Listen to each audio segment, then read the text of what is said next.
Hey, this is Don Kaufman here at TheoTrade, inviting you to a very special broadcast this coming Tuesday, November 28th, how to use options for consistent returns. Now, one of the spreads I talk about in a tremendous number of the videos that we do happens to be what's termed the in-out spread. Again, the in-out spread used to create consistency, if you will, in the marketplace. I'm going to talk extensively about probability of touching, how to generate higher probability trades, whether you're bullish, whether you're bearish over there. We're going to help you construct what we term kind of set and forget trades with these in-out spreads. Now, join us again. It's November 28th. It's this coming Tuesday, November 28th, and that is at 8 p.m. New York time. That's East Coast time, 7 p.m. Central, 5 p.m. Pacific. Of course, this will be recorded. This is the web address if you would like to attend. It's theotrade.com/returns. Again, theotrade.com/returns. Again, I invite you. Let's get right to it here in this weekend's update. Welcome to TheoTrade and the weekend update. This is Don Kaufman here on November 25th, 2017. Well, markets in this shortened holiday week end up at ultimately all-time highs inside of the S&Ps.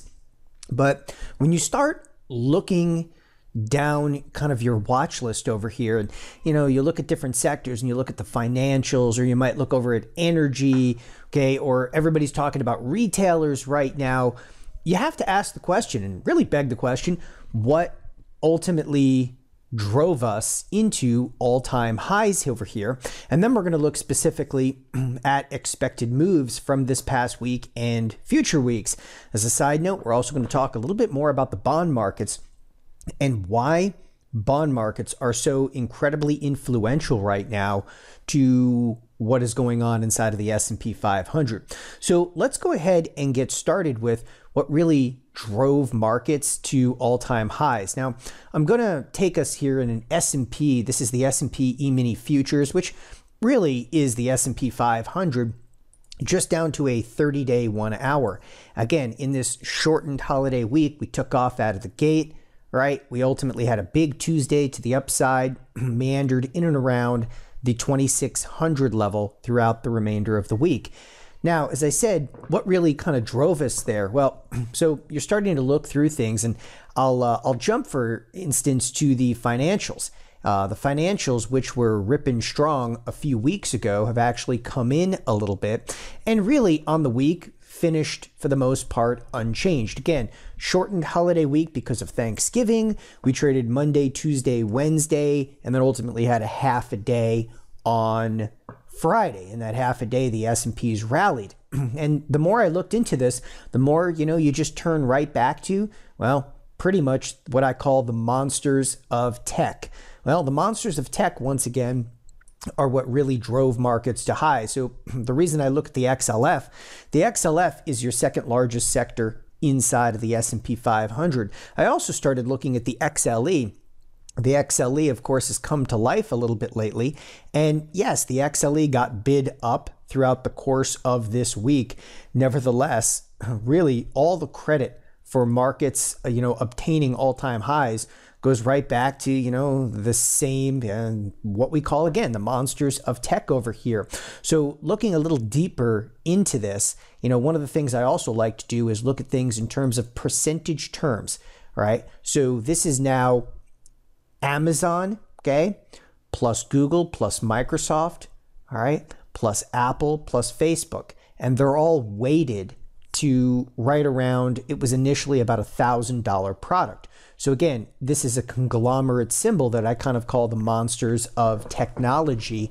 And if you're looking at this now with me, you can see this is a year-to-date percentage. And in this kind of shortened holiday, trading week over here, you still were able to eke out almost gains of about 3.5%. Now, did it come from Microsoft? Nope. Microsoft was ultimately unchanged throughout the course of the week. Apple, okay, caught a huge bid this week. And again, this week amounting to 4 days, it was up about 46%. All right. Apple's up at the end of the week, 50% year to date. Facebook, you're looking ultimately at all-time highs. Again, huge bid underneath you at this week. Google, right there with it. And Amazon, enough said. Amazon having an absolutely explosive week. So it's important to kind of entertain the fact that you have a handful of underlyings once again. And this is back to what we saw this past summer, where literally, 4 or 5 underlyings are driving returns for the entire marketplace. And it kind of feels like on an intraday basis that algorithms have figured out how to kind of game the system. This is how, now we have these new, what we term quantitative traders. And a quant trader is somebody that's typically mathematically inclined, but using algorithms to ultimately generate alpha. And one of the strategies is, hey, buy what's hot, sell what's not. And that's become kind of the new norm over here. Anyway, Amazon having a stellar week. Enough said again about Amazon specifically, as, hey, to state the obvious over here, if you saw some of the retail sales numbers coming out of Amazon, some of the numbers were up, like Amazon's year over year, again, Black Friday sales. And again, this data was out already on Thursday evening, which was, of course, Thanksgiving. They were up about 16% were some of the estimates, okay? And it was actually Adobe Analytics that looks at that. So they was talking about, retail sales going online and being up about 16%. Well, again, whether that is what really sparked Amazon to rally is neither here nor there. It was already rallying on Wednesday before those numbers ultimately came out. Nevertheless, talk about difficulty with price discovery. How do you even price something ultimately like this that's up 57% now year to date? All right, so switching gears from the obvious, which is Amazon rallying, there's a number, again, of different sectors and individual products that we look at over here.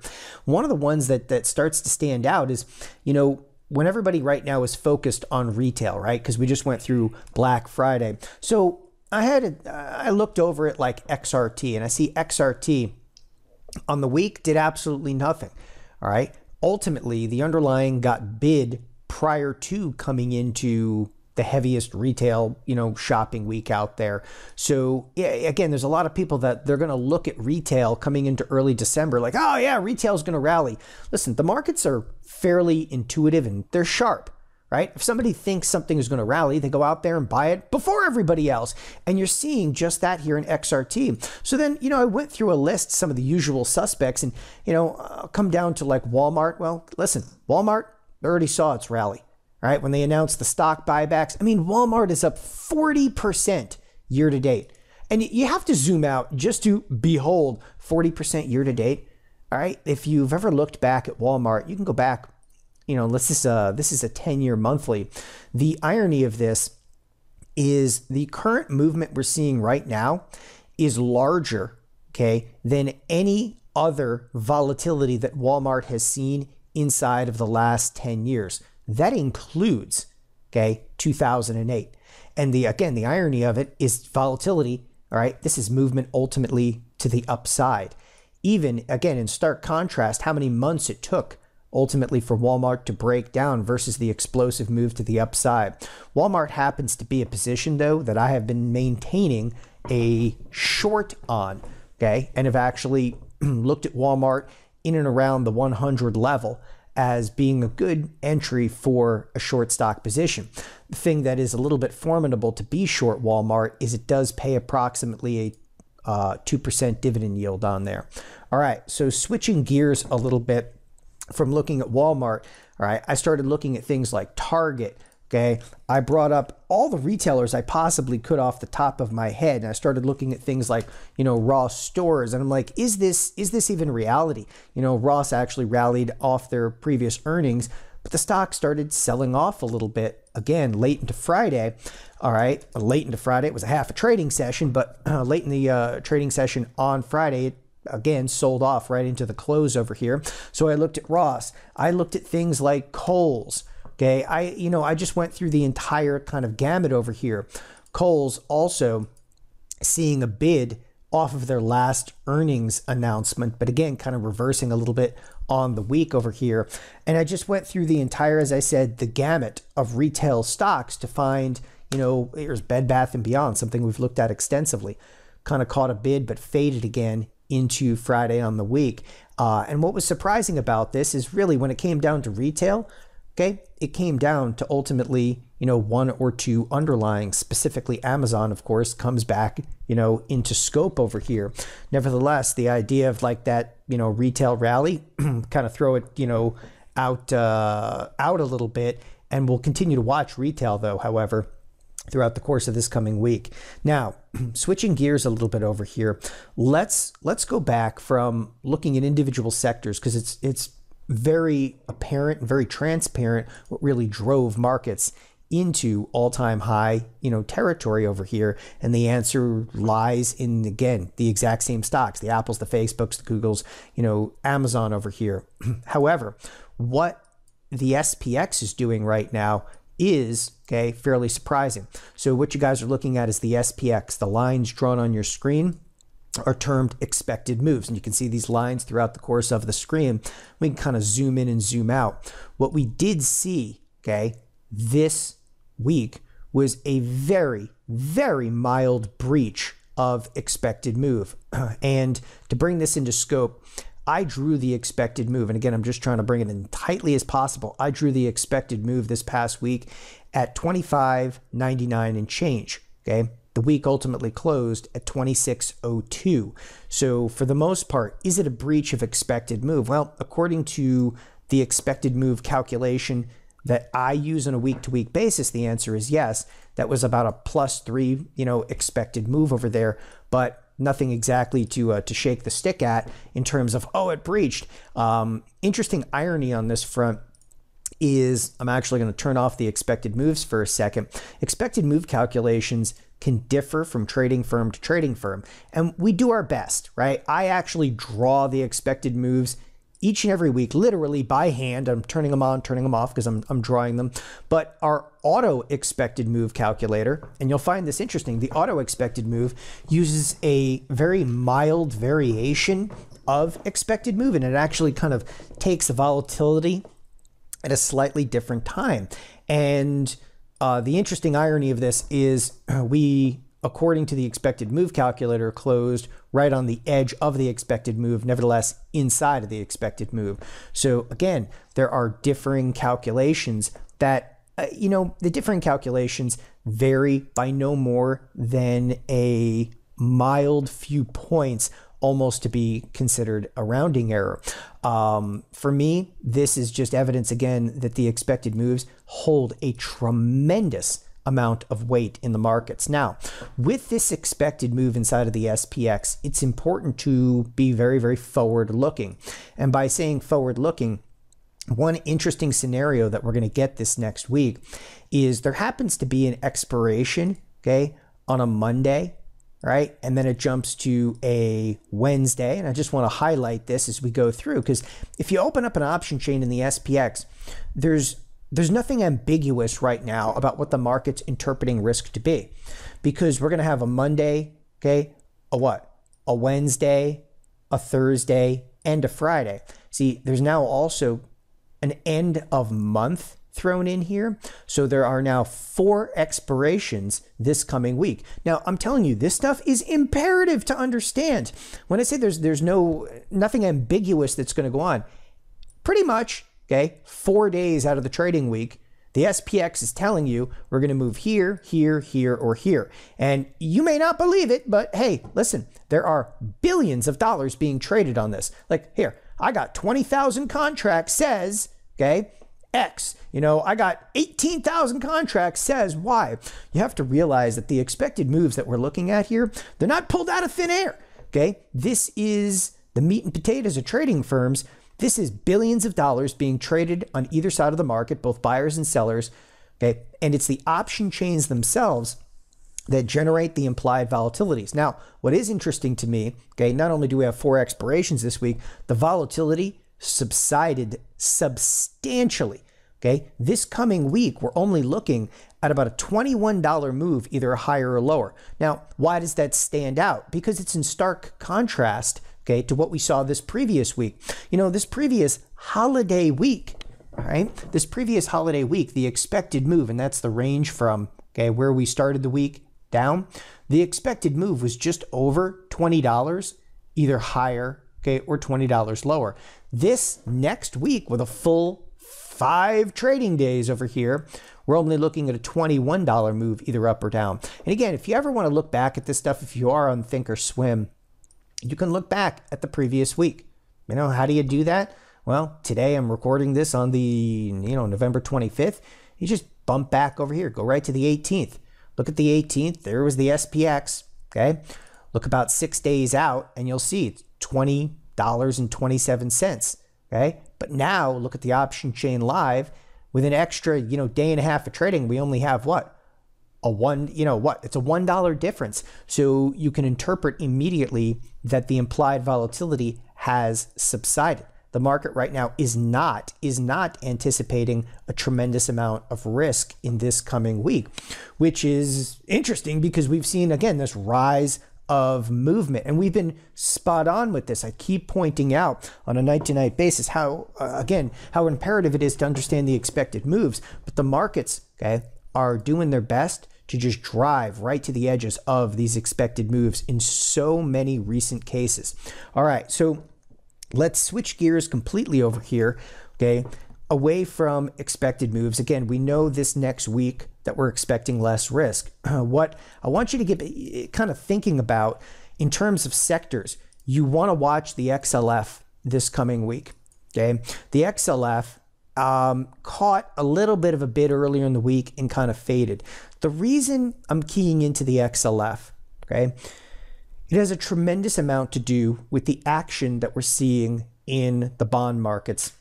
The bond market right now, defying a lot of logic, a lot of reasoning, and the bond volatility has been quite elevated. Now, before I go into any depth about this, all I want to mention is the reasons that we're watching the bond markets. Okay, so one of the markets I'm watching very, very carefully happens to be the junk bond markets.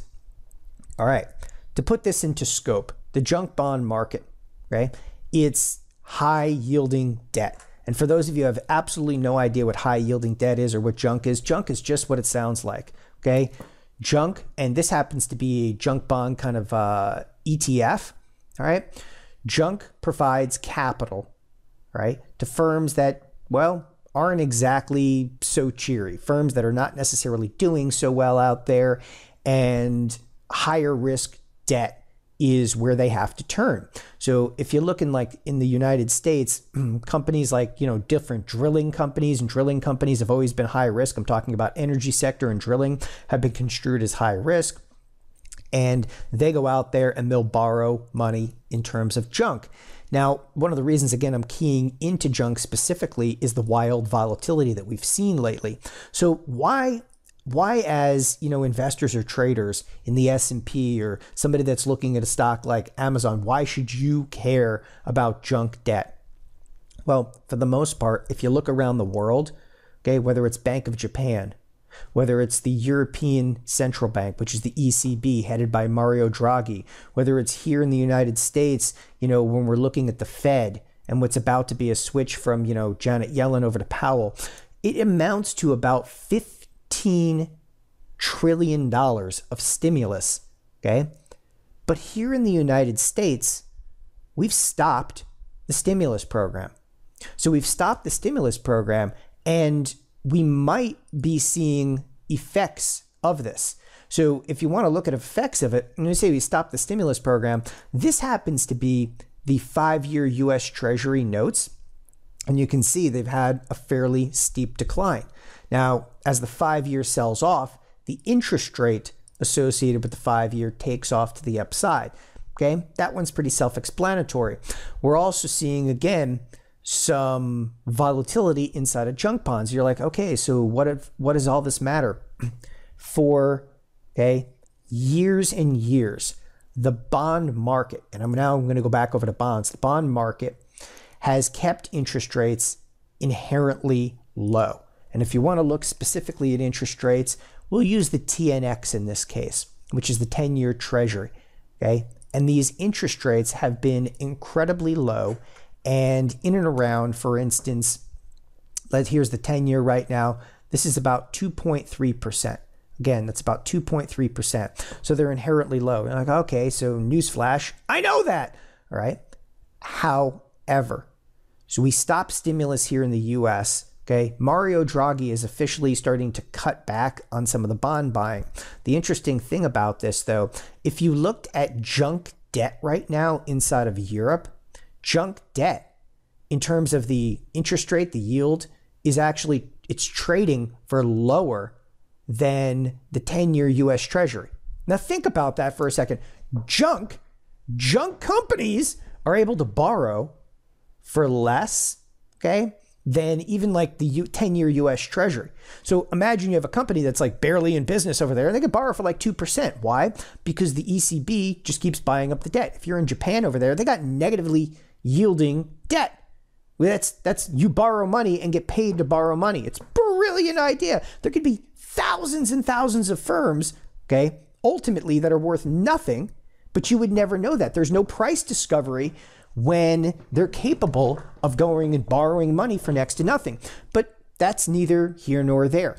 Why am I specifically looking at bonds, okay? And I'm looking at bond futures and the interest rate associated with them.